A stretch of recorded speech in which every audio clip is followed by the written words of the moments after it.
안녕하세요. 네, 반갑습니다. 오늘 에베소서 같이 보도록 하겠습니다. 에베소서 1장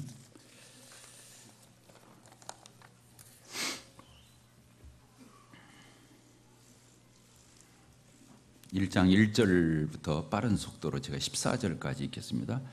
하나님의 뜻으로 말미암아 그리스도 예수의 사도된 바울은 에베소에 있는 성도들과 그리스도 예수 안에 있는 신실한 자들에게 편지하노니 하나님 우리 아버지와 주 예수 그리스도로부터 은혜와 평강이 너희에게 있을지어다. 찬송하리로다. 하나님 곧 우리 주 예수 그리스도의 아버지께서 그리스도 안에서 하늘에 속한 모든 신령한 복을 우리에게 주시되 곧 창세전에 그리스도 안에서 우리를 택하사 우리로 사랑 안에서 그 앞에 거룩하고 흠이 없게 하시려고 그 기쁘신 뜻대로 우리를 예정하사 예수 그리스도로 말미암아 자기 아들들이 되게 하셨으니 이는 그가 사랑하시는 자 안에서 우리에게 거저 주시는 바 그의 은혜의 영광을 찬송하게 하려는 것이라. 우리는 그리스도 안에서 그의 은혜의 풍성함을 따라 그의 피로 말미암아 속량꽃 주사함을 받았느니라. 이는 그가 모든 지혜와 총명을 우리에게 넘치게 하사 그 뜻의 비밀을 우리에게 알리신 것이요 그의 기뻐하심을 따라 그리스도 안에서 때가 찬 경륜을 위하여 예정하신 것이니 하늘에 있는 것이나 땅에 있는 것이나 다 그리스도 안에서 통일되게 하려 하심이라. 모든 일을 그의 뜻의 결정대로 일하시는 이의 계획을 따라 우리가 예정을 입어 그 안에서 기업이 되었으니 이는 우리가 그리스도 안에서 전부터 바라던 그의 영광의 찬송이 되게 하려 하심이라. 그 안에서 너희도 진리의 말씀 곧 너희의 구원의 복음을 듣고 그 안에서 또한 믿어 약속의 성령으로 인치심을 받았으니 이는 우리의 기업의 보증이 되사 그 얻으신 것을 속량하시고 그의 영광을 찬송하게 하려 하심이라. 오늘은 1장 3절부터 14절까지의 말씀을 같이 이렇게 교제를 나누도록 하겠습니다. 오늘 1, 2절을 이렇게 인사말이죠. 바울 사도가 에베소에 있는 성도들에게 이렇게 안부를 전하고 인사를 하죠. 우리 아버지 하나님과 주 예수 그리스도로부터 은혜와 평강이 너희에게 있을. 은혜는 헬라인들의 인사법이라고 그러죠. 은혜. 평강은 유대인의 인사법이라고 그러죠. 그래서 교회 안에는 헬라인도 있고 유대인도 있기 때문에 우리 주 예수 그리스도로부터 말미암아 은혜와 평강이 너희에게 있을지어다. 이렇게 인사말을 하자마자 이제 편지의 본론으로 이 3절에 들어가는 걸 보게 되면 놀랍죠. 찬송하리로다 이렇게 시작합니다. 어떤 편지에 이렇게 쓴다는 게 쉽지 않죠. 찬송하리라. 밑도 끝도 없이 찬송하리라. 이 감탄사, 이 시적 표현이죠. 그 에베소서를 연구하고 공부한 분들이 공통적으로 말하는 것은 이 에베소서 1장은 시다, 시, 찬송시다 그러면서 또 그 분위기를 뭐라고 표현이 예배적이다 이런 표현을 씁니다. 정말 저도 이 에베소서를 이렇게 말씀을 전하기 위해서 여러 번 읽고 또 이렇게 연구를 할 때 느끼는 것은 할 말이 없어요. 그냥 입이 꽉 막히는 거예요. 찬송시 그리고 하나님의 그 경이로움에 빠져서 그 예배에 취해 있는 이 예배적인 그 감동이 서려 있는 이 본문을 읽을 때 참 많은 말을 않는 것이 설교 아니겠는가 할 정도로 이 에베소서 1장은 많은 감동을 주더라고요. 찬송하리로다. 우리 막내딸 이름을 뭘로 지었어요? 찬송. 그때 이제 우리 막내딸을 낳을 때 그랬어요. 우리 아들 낳고 딸 낳고 잘 키웠어요. 그래서 이제 바울 사도의 동역자들을 이름을 땄거든요. 우리 애들은 커서 참 주님을 섬기는 사람들의 참 아름다운 동역자가 이게 되어주면 참 좋겠다. 그래서 디도라고 짓고 베베라고 짓고 그랬는데 늦둥이를 낳았을 때 이제 우리 둘째 딸 그 언니하고 우리 막내 딸하고 13살 차이예요. 근데 이제 우리 늦둥이를 이렇게 낳았을 적에는 정말로 제가 하나님 앞에서 이렇게 비춰볼 때 한마디로 표현하라면 정말 하나님 찬송할 것밖에 없구나. 참 내 생애가 찬송이 되고 참 앞으로도 주님을 섬기는 이런 모든 것들이 하나님 앞에 찬송이 되었으면 좋겠다. 그런 그때 제 정서가 이렇게 사로잡혀 있었기 때문에 막내딸 이름을 찬송이라고 했는데 여기 보니까 찬송하리로다. 어떤 형제는 저보다 더 깊은 거는 몰라지겠지만 찬양이를 또 지었더라고. 근데 여기 보니까 찬송하리다. 이 편지를 시작할 때 이렇게 감탄사를 하고요. 이 시작도 찬송하리로다. 말끝마다 어떤 말을 하고 나는데 말끝마다 찬송할 것을 또 이렇게 말하고 있습니다. 몇 절에 나옵니까? 6절에 나오죠. 그렇죠? 6절에 우리에게 거저 주시는 바 그 은혜의 영광을 찬송하게 하려는 것이라 이렇게 나오죠. 또 어디에 나옵니까? 예, 또 찬송을 하고 12절에도 또 나옵니까? 12절 그 앞에는 또 없나요?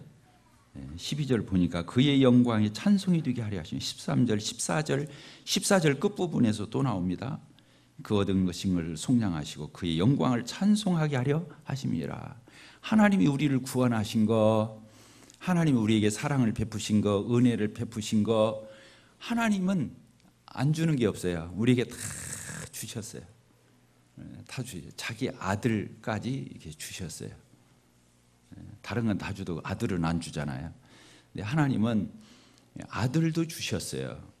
그러면서 뭐라고 하냐면 로마서에서는 그 아들도 줬는데 그 아들과 함께 그 모든 것을 너에게 은사로 주지 않겠느냐. 아들도 줬는데 뭘 못 주겠느냐 이렇게 말씀하시면서 하나님은 우리를 정말로 잘 되기를 바라고 우리가 행복하기를 바라고 우리가 축복받기를 바라고 하나님 앞에서 정말로 우리에 대해서 아낌없이 베푸시기를 원하시는 하나님이심을 볼 수 있습니다. 그러면 왜 안 주느냐? 하나님이 주신 그 축복을 가지고 말썽 피우고 또 엉뚱한 짓 하고 그 축복을 축복답게 간수할 수 없고 그걸 감당하지 못하니까 안 주시는 것이지 하나님이 인색해서 안 주신다든가 없어서 안 준다든가 무능해서 안 주시는 게 아니라고 하는 거죠. 맞습니까? 그래서요 우리가 기도하는 거 있잖아요. 안 들어주시잖아요. 안 들어주는 게 응답이에요. 따라서 안 들어주는 게 응답이다.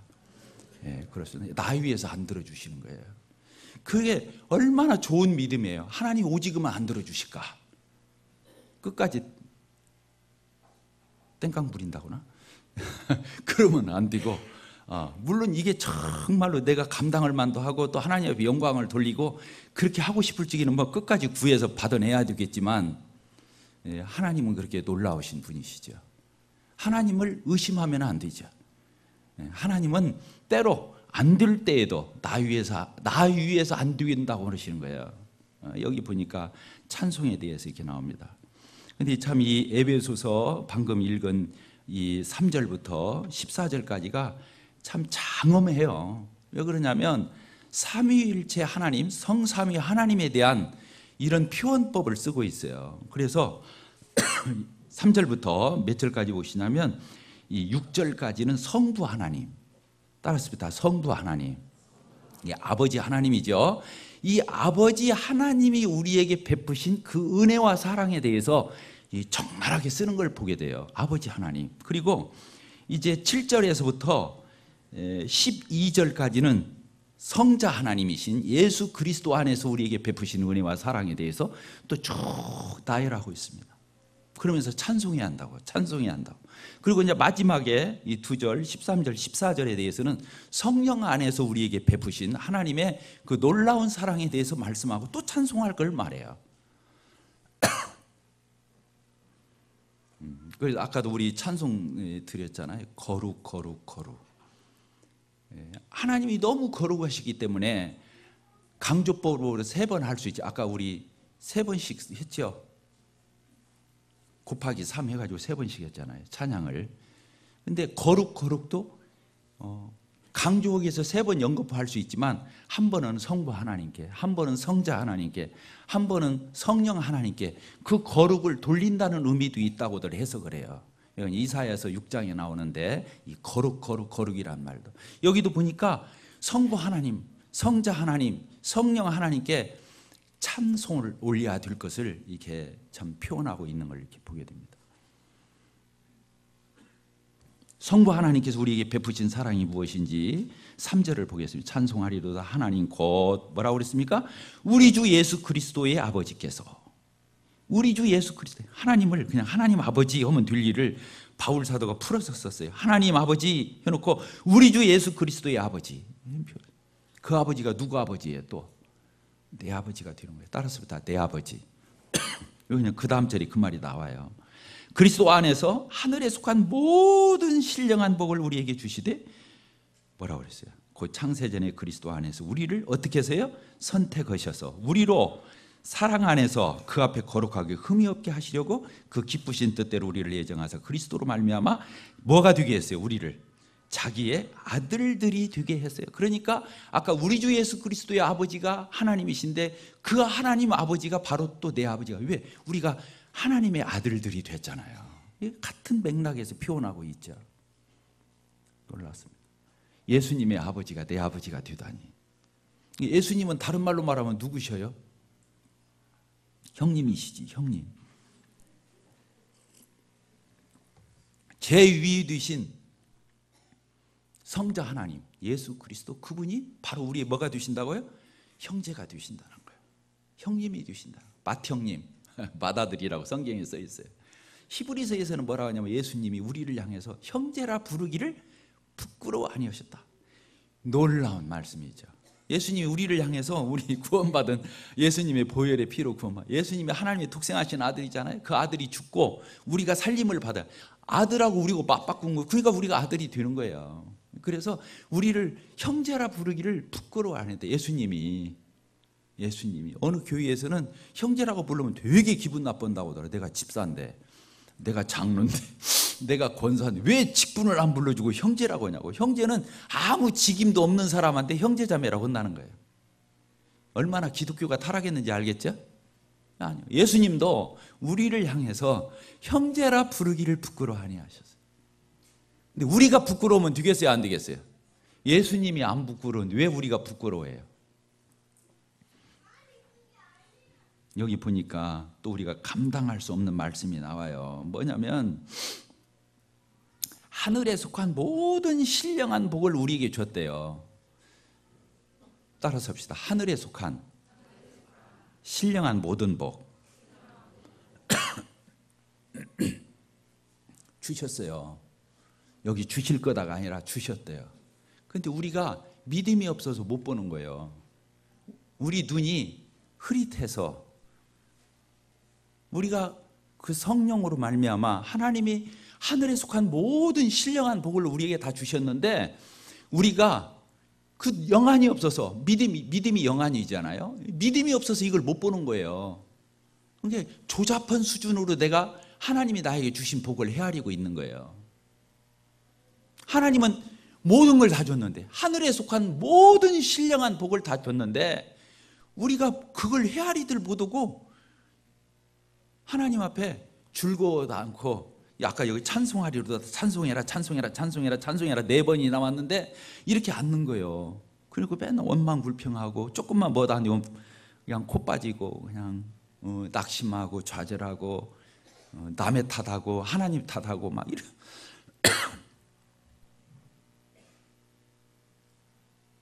하나님께서 우리에게 믿음을 주셔서 이 바울 사도가 지금 이 편지를 쓰면서요 막 너무 감동이 되는 거예요. 찬송하리로다. 성부 하나님께, 성자 하나님께, 성령 하나님께 이런 모든 영광을 돌려드리고 찬송을 하고. 근데 이 편지를 지금 어디서 쓰고 있어요? 이 에베소서가 무슨 서신이에요? 옥중서신이에요. 옥중서신. 로마 감옥에서 쓴 편지예요. 그 말이 어디에 알 수 있어요? 이게 로마 감옥에서 쓴 것을 어디에서 볼 수 있어요? 3장 1절에 써 있어요. 이름으로 그리스도 예수의 일로 너희 이방인을 위하여 갇힌 자 된 나 바울은 말하거니와, 이렇게 되어 있어요. 4장 1절에 또 써 있어요. 그러므로 주 안에서 갇힌 내가 너희를 권하노니 너희가 부르심에 받은 일에 합당하게 행하여. 옥중 안에 지금 쇠고랑 차고 하나님 전하다가 복음 전하다가 구속돼 가지고 감옥에 갇힌 이 바울 사도가 옥중 밖에 있는, 옥 밖에 있는 세상에서 정말로 잘 편하게 잘 먹고 잘 사는 성도들을 향해서 뭐라고 말한다고요? 찬송을 하고. 따라서 다 찬송을 하고. 찬송을 하고. 왜? 하늘에 있는 모든 신령한 복을 하나님께서 우리에게 주셨는데 그걸 바라보면 황홀해서 찬송 안 할 수가 없다는 거예요. 예배를 안 드릴 수 없다는 거예요. 이게 다 경배거든요. 지금 이게 경배의 장이에요. 에베소서는.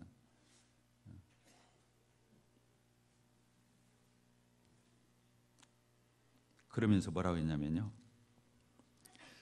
4절에 곧 창세전에 그리스도 안에서 우리를 어떻게 했다고요? 택하사. 따라서 그렇다. 창세전에 택하사. 이게 이제 감당을 못 오는 거예요. 이 에베소서 공부하려다 보니까 입도 막히지만 감당이 안 되더라고. 왜 그러냐면 우리 이성을 뛰어넘고 이해를 뛰어넘는 거예요. 뭐냐, 창세 전에 우리를 택했대요. 예수님 안에서. 그러니까 창세 전이 언제예요?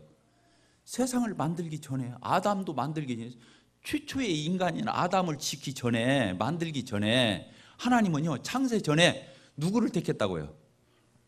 나를 택했대요. 아니, 사람 아무도 없는데, 아담이고 뭐고 아무것도 없는데 나를 택했대요. 이 말을 어떻게 이해하냐고 우리가. 근데 그 다음 절에 또 보니까 이런 말씀이 5절에 또 그렇게 써 있어요. 5절에 그 기쁘신 뜻대로 우리를 뭐라고 그랬어요? 예정하사. 따라합시다. 예정하사. 아까 창세 전 세상이고 뭐고 아무것도 없을 때 나를 택했대. 우리를 택했대. 또 그래 놓고는 하나님의 기쁘신 뜻대로 우리를 예정하사. 예정이었대요. 예정. 근데 이 말이 여기만 나오는 게 9절에도 또 써 있어요. 그 뜻의 비밀을 우리에게 알리신 것이요 그 기뻐하심을 따라 그리스도 예수 안에서, 그리스도 안에서 때가 찬 경륜을 위하여 뭐라고 그랬어요? 예정하신 것이니. 11절에도 또 써 있어요. 모든 일을 그분의 뜻대로 결정대로 일하시는 이의 계획을 따라 우리가 예정을 입어서 하나님 앞에 기업이 됐대요. 여기 지금 예정이란 말, 선택이란 말, 이런 말들이 막 계속 나오는 거예요. 감당을 못할 정도로. 근데 예정이 뭡니까? 하나님이요. 자 보십시다. 하나님이 창세 전에 세상이고 뭐고 아담이고 아무것도 없을 때 우리를 다 알겠어요, 모르겠어요? 앞으로 이 세상에 누가 태어날까? 아담 안에서 낳고 해가지고 저 조선 땅 대한민국에 2000년대쯤 해가지고 누가 태어날까? 하나님 알아요, 몰라요? 모르면 하나님이 아니죠. 하나님은 어떤 분이에요? 따라서 전지전능한 분. 모르면 전지하신 분이 아니죠. 전지란 건 다 안다는 뜻인데. 세상이 만들어지기 전에 하나님이 창세 전에 우리를 어떻게 했냐면 성경에서 보면 조금 더 연구하면 예지란 말이에요. 예지. 따라서 예지. 미리 안다. 이런 말이 나와요. 그리고 예정이 나와요. 예정. 따라서 예정. 그 다음에 나오는 것이 선택이에요. 따라서 선택. 그리고 나서 우리를 부르시는 거예요. 소명에 부르시는 거예요. 그 다음에 뭐예요? 소명 다음에 의롭다고 하시는 거예요. 불러서, 복음으로 불러서 우리가 믿을 때 의롭다고 해주시는 거예요. 의롭다. 그 다음에 또 우리를 어떻게 하는 거예요? 의롭다고 끝나는 게 아니라 앞으로 주님 나라에 가서 영화롭게 하는 거예요. 영화. 따라합시다. 영화. 최영화 말고 영화. 그래서 지금 이 단어를 우리가 수식어를 감당할 수 없는 이 단어들을 보게 되면 창세 전에, 창세 전, 그 다음에 뭐예요? 예지. 미리 하나님은 다 아셔. 예지. 그 다음에 그 예지연 가운데 미리 아시는 가운데 예정을 하셔. 예정은 가운데 또 우리를 선택을 하셔. 선택한 사람들을 데리고 어떻게 하는 거예요? 부르시는 거예요. 복음으로 불러. 그 다음에 칭의. 그 다음에 어떻게 한다고요? 영화롭게 하시는 거예요. 7단계를 거치는 거예요. 나중에 막 선택은 이제 구체적으로 보게 되면 예수님 믿을 때가 또 선택이다 이런 말도 있기는 하지만 어쨌든 간에 이런 하나님의 구속 경륜 가운데서 여기 경륜에 때가 찬 경륜 이런 말들은 하나님의 이런 놀라운 스케줄들이 하나님의 안목에서 하나님의 경륜 가운데, 임경륜 형제 말고 이 경륜 가운데서 하나님은 다 스케줄이 있다는 거예요. 하나님의 영적 경영을 청사진을 가지고 이렇게 해오셨다는 거예요. 놀라운 거죠. 이걸 어떻게 감당하냐고 생각해봐요. 우리가 믿게 된 것이 뭐예요? 하나님의 예정이 있기 때문이요. 따라서 봅시다. 내가 믿고 구원받은 것은 창세 전에 예정이 있기 때문이다. 창세 전에 선택했기 때문이다. 내가 믿어서 구원받았지, 내가 믿어서 의롭다함을 얻었지 무슨 얘기세요? 하나님이 창세 전에 선택하면 창세 전에 선택해놨으면 우리가 믿었다? 그러면 뭐 복음 전하고 맞을 것도 없겠네요. 창세전에 선택해놨으면 언젠가는 다 믿을 것이고, 창세전에 선택 안 해서 안 믿을 거니까 우리가 복음 전하고 맞을 것도 없고 그냥 내버려 둬도 되겠네요. 다 똑똑하네. 그런 말이 아니라고. 어쨌든 성경은 이렇게 말하고 있다는 거예요. 다시 말해서 구원은 나에게 있는 게 아니에요. 따라합시다. 구원은 나에게 있는 게 아니다. 그렇죠. 내가 헤엄쳐서 나왔는데 뭐 구원이요? 누군가 나 완전히 맥주병처럼 가라앉는 사람 가서 구원은 이게 구원이지. 내가 뭔가라도 도움을 줬다면 그건 구원이 아니지. 그러니까 구원은 나에게서 출발하는 것도 아니고, 나에게 기원을 둔 것도 아니고, 나에게 근거를 둔 것도 아니고, 나에게서 동기가 유발되는 것도 아니고, 구원은 전적으로 하나님께 있다는 거예요. 그래서 영광을 누구에게 돌려야 돼? 모든 영광을 하나님께 돌리는 거예요. 따라서 모든 영광을 하나님께 돌리자. 그걸 말하려고 하는. 그래서 이게 예배라고 했잖아요. 이 예배가 뭐야? 영광을 하나님께 돌리는 게 예배지. 그래서 끝마다 하나님 찬송하자, 하나님 찬송하자, 하나님 찬송하자 이렇게 드리는 거예요. 예배를 드리는. 그래서 내가 물론 믿어서 의롭게 되었죠. 믿었으니까 의롭게 되었죠. 그러나 사실은 근거를 파고 들어가서 보니까 근거는 누구에게 있어서? 하나님께. 사실은 믿을 수 있는 이 믿음도 누가 주시는 거예요? 성령께서. 내가 죄인인 걸 깨닫고 하나님 앞에서, 하나님 저는 죄입니다. 전부여 의지 없어서 손 들고 옵니다. 이렇게 손 들고 오도록 내가 정말로 구제불능이고 아담 안에서 죄인이고 소망 없고 멸망의 형벌로 떨어져도 할 말이 없고 이런 죄인인 걸 깨닫는 것은 성령의 조명으로 내가 죄인인 걸 안 거예요. 그러니까 회개도 내가 한 것 같지. 뉘우쳤으니까 눈물을. 그러나 그 전에 내가 죄인인 모습을 누가 조명해 주신 거예요? 하나님, 성령께서. 내가 예수님을 믿고 받아들일 수 있도록 예수님, 나는 내 생애를 나 자신을 예수님께 던지야겠다 이런 마음을 탁 먹은 것도 성령께서 그 마음을 갖게 온 거예요. 그러니까 결국에 누구에게 다 있는 거예요, 구원이.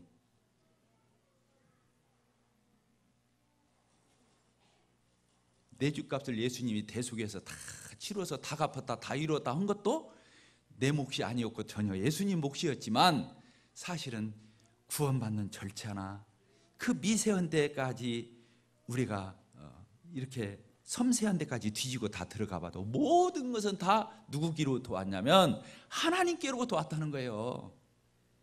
그러니까 우리가 예수님을 믿고 섬길 때, 아까 여기 사회 보신 형제가 말했잖아. 그 아들이 내 순서 아닌데 왜 그러냐고. 이렇게 전폭적으로 모든 것이 완벽하게 하나님께로부터 왔다는 걸 깨닫지 못하고 내가 조금이라도 보탰다고 생각하면 그런 현상이 나타나는 거예요.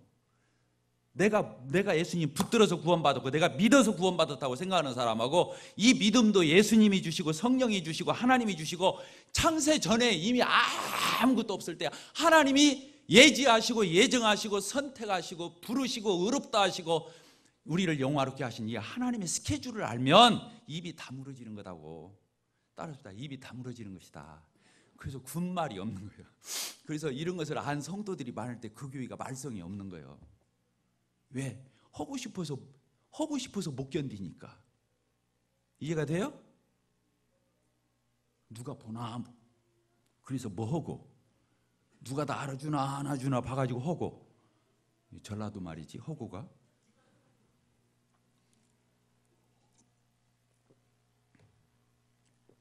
아니요.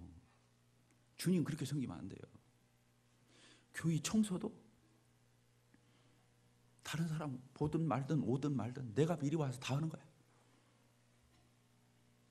우리 집사 형제님들 감사해요. 끊임없이 교회 와가지고 뭘 만지고 부수지는 않지. 하여튼 뭘 고치고 시설하고 막 하는데 보면 그걸 누가 말리냐고. 주님 째째하게 섬기는 게 아니에요. 이런 걸 알면은 서로 앞다퉈서 섬기는 거예요. 앞다퉈서 섬기는 거예요. 그걸 신앙이라고 그래요. 억지로 하는 것을 율법이라고 하잖아요.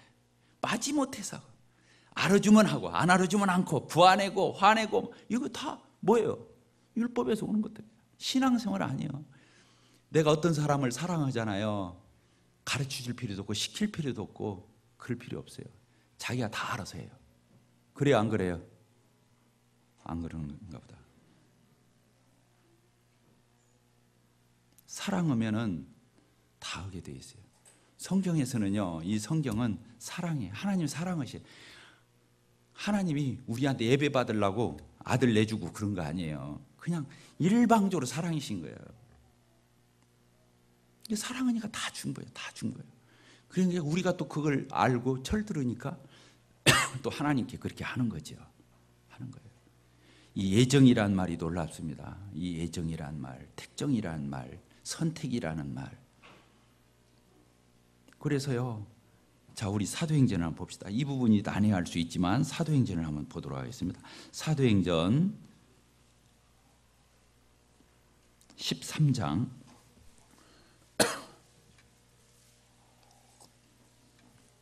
같이 한번 읽겠습니다. 13장 48절 끝부분이 절이 상당히 많아요. 48절 같이 읽겠습니다. 이방인들이 듣고, 복음을 전하니까 시작. 이방인들이 듣고 기뻐하여 하나님의 말씀을 찬송하며 영생을 주시기로 작정된 자는 다 믿더라. 이렇게 영생을 주시기로 작정된 사람은 다 믿더래요. 우리가 복음을 전할 적에 아무나 믿는 게 아니에요. 창세 전에 하나님이 영생을 주기로 작정한 사람이 믿더라는 거예요. 근데 우리가 알아요, 몰라요? 누구를 작정했는지 몰라요. 그러니까 내가 복음 전해야 듣고 믿을 거 아니에요? 우리는 내가 복음을 전해야 구원받는다고 생각해야 돼요. 내가 전하지 않으면 이 사람들이 예수님도 모르고 복음도 모르고 지옥 간다. 내가 이 복음을 죽고 나서나 전해야 한다. 이렇게 우리는 그렇게 믿고 전해야 되죠. 하나님이 창세전에 선택했으면 믿을 것이고 아니면 안 믿을 거니까 내가 할 일 없어. 뭐라고 내가 그러고 애달고 다녀. 그런 말 하면은 성경이 가르치는 게 아니에요. 성경에서는 우리가 작정된 거, 택정한 거, 예정한 걸 어떻게 하냔 말이에요. 내가 안 전하면 저 사람 지옥 가는 거지. 그렇게 전하는 거예요. 그리고 그 사람도 창세 전에 나 택정 안 했으면 내가 아무리 믿으려고 해도 못 믿을걸? 나는 안 믿을 거야. 뭐 그냥 가만히 있어. 하나님이 나 창세 전에 나 선택했다면 내가 안 믿겠어. 나 믿겠지. 그래서 믿을 생각을 안 해. 그러니까 복음을 전하는 사람도 그렇게 생각하면 안 되고 복음을 듣는 사람도 그렇게 들으면 안 되는 거예요. 성경 어디에 그렇게 써 있냐고요. 그러나 깊이 들어가 보니까 그렇더라는 거예요. 그래서 선택이란 말, 택정이란 말, 애정이란 말을 언제 쓰는 거냐면 구원이 확실한 사람, 예수님을 믿고 확실하게 내가 의롭다함을 얻고 구원을 받았어요. 그때 이 사람한테 구원은 문과 같은 거예요. 문을 열고 들어가 봤어요. 내가 예수님을 다 복음을 듣고 누가 나한테 전도를 해줘가지고 내가 예수님의 복음을 듣고 예수님을 믿었어요. 영접했어요. 그리고 문을 열고 천국문을 딱 들어가니까 첫 마디가 탁 써 있어. 너는 창세전에 선택된 자야. 이렇게 써 있어. 나는 어떻게 해서 구원받은 줄 알았더니, 예? 나는 예수님을 믿고 영접해서 복음 깨닫고 구원을 받은 줄 알았더니 그렇게 해서 천국문을 열고 딱 들어가 보니까 너는 창세전에 선택되었다. 이렇게 써 있어. 그러니까 나는 내가 믿어서 예수님 믿고 구원받은 자. 창세전에 하나님이 저 다 알고 계셨고 저를 미리 정해 놓으셨어요. 아이고 할 말 없네. 이렇게 말을 하고 한 거예요. 데살로니가전서 우리 한번 보도록 하겠습니다. 데살로니가전서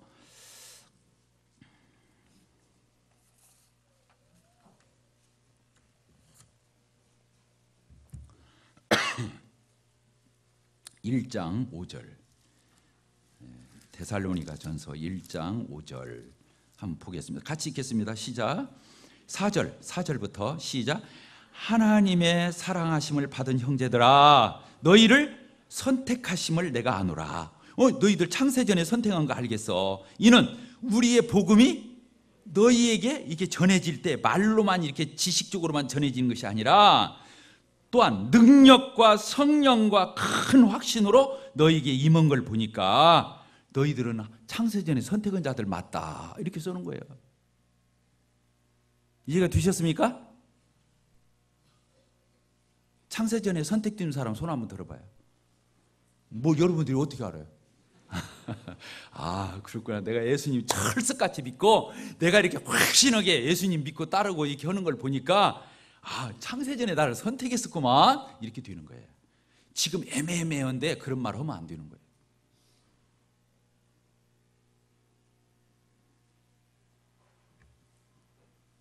자, 자, 로마서 한 번 더 보겠습니다. 로마서 8장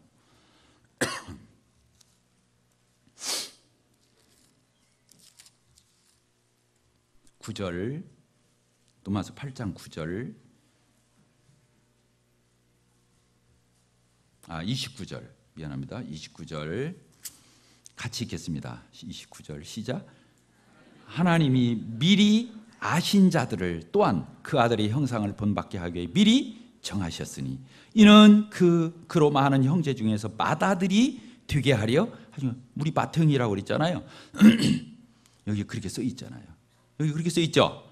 29절에 뭐라고 써 있어요? 하나님이 창세 전에 미리 알고 있었다는 거예요. 아까 예지라고 그랬죠. 예지. 미리 아신 자들을 또한 그 아들의 형상을 본받게 하기 위하여 어떻게 했어요? 미리 정하죠. 예정이에요. 예정. 이는 그로 많은 형제 중에서 받아들이게 하심이라. 미리 정하신 그들을, 예정하신 그들을 어떻게 하고 또한 부르시고, 부르신 그들을 또한 어떻게 하시고 의롭다 하시고, 의롭다 하신 그들을 또한 어떻게 한다고요? 영화롭게 하셨느니라. 이게 하나님의 구속 경륜을 이렇게 쫙 쓰는 거예요. 예지, 예정, 선택. 그래서 부르심, 부르시면 복음으로 부르는 거예요. 우리가 복음전을 저기 그 사람이 부르는, 하나님이 돌아오라고 이게 부르고, 소명이라고 그래요. 부르고, 그 다음에 예수님 믿을 때 의롭게 되고, 그 다음에 의롭다고 한 사람을 반드시 하나님 나라까지 인도해서 주와 상관없이 하나님 나라에 가서 누리도록 이렇게 영화롭게 하는 것이 여기 다 적혀 있어요. 성경에 그렇게 적혀 있잖아요. 그래서 구원은 우리에게 있는 것이 아니라는 것을 여기 말하고 있는 거예요. 9장 11절 로마서 그 9장 11절 보세요. 여기 보니까 이삭과 리브가가 두 아이를 낳지요. 큰아들, 작은아들. 큰아들이 뭐예요? 에서. 둘째 아들이 야곱. 거기 써 있는 거예요. 11절에 뭐라고 그랬어요? 그 자식들, 그러니까 에서와 야곱이 아직 태어나지도 않았는데, 그래서 태어나가지고 뭐 하나님 앞에 착하고 안 착하고 무슨 선이나 악을 행하지 아직도 안 해서 뱃속에 있으니까 택하심을 따라 되는 하나님의 뜻이 행위로 말미암지 않고 오직 부르시는 이로 말미암아 서게 하려 하심이라. 리브가에 이르시되 큰 자가 어린 자를 섬기리라. 에서가 야곱을 섬기리라. 이게 돼 있죠. 기록된 바 내가 야곱은 사랑하고 에서는 미워하였다 하심과 같으니라. 여기 그렇게 써 있어요. 자, 여기 보세요. 태어나서 하나님 믿고 안 믿고에 따라서 이렇게 한 게 아니라고 써 있잖아요. 뱃속에 있을 때 이미 갈라놓은 거예요. 큰 자가 작은 자를 섬기리라. 이렇게 되면 선택. 그래서 하나님이 이 노마스를 얼마나 믿음으로 의롭게 된다, 우리가 믿어야 한다 이렇게 다 해놓고는 뭐라고 말하냐면, 아니야, 알고 보니까 하나님의 선택에 있었어, 이렇게 말하는 거예요. 그래서 네가 자랑할 것 없어. 따라합시다. 네가 자랑할 것 없어. 하나님께 모든 영광을 돌려, 이 말이에요. 신앙이 기본이에요. 이 틀이 안 잡힌 사람은 언제고 교회 생활이든 신앙생활이든 문제가 될 수밖에 없어요. 계속 조석지변이 될 수밖에 없는 거예요. 왜? 자기가 믿어서 됐으니까 놨다 붙잡았다 놨다 오락가락 하는 거예요, 신앙이. 근데 아니, 창세 전부터 저 영원 전부터 영원까지 하나님의 경륜 가운데 그 수중에서 우리의 구원이 이루어졌다고는 이 기초와 이 스케일을 알 때 우리의 신앙이 흔들리지 않는 거예요. 이 말 아시겠죠?